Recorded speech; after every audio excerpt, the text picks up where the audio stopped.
Hi వేస్, ఎలా ఉన్నారు? అందరూ బాగున్నారు కదా? నేను కూడా చాలా చాలా బాగున్నానండి. ఎప్పుడు అటు తిరిగి ఇటు చూసేలేకే ఒకటి 2 రోజులకి కిచెన్ బట్టలు అయితే రెడీగా ఉంటాయి. నేను మురికైపోయానో వచ్చి అనేసి నేనైతే ఈ విధంగా ఉతుకుతున్నానండి. చక్కగా వస్తున్నాయి, బాగా నీట్గా, స్మెల్ ఏమీ లేకుండా చాలా బాగుంటుందన్నమాట. మీకు కూడా యూజ్ అవుతుందేమో, మరి చూసుకోండి. ఇది నచ్చితే ఇది ఫాలో అయిపోవచ్చు.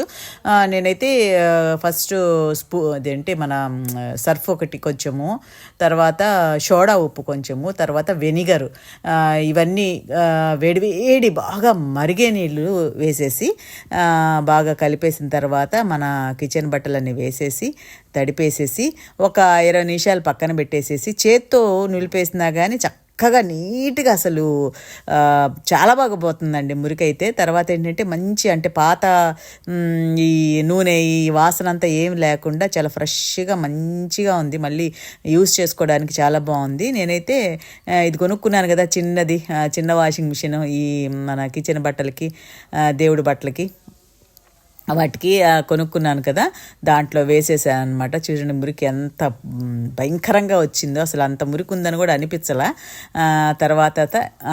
తర్వాత మళ్ళీ నీళ్లు పోసి 2 సార్లు శుభ్రంగా జాడిచ్చేసిన తర్వాత ఇందని చూడండి ఎంత బాగుందో. నచ్చితే మీరు కూడా ఫాలో అయిపోండి.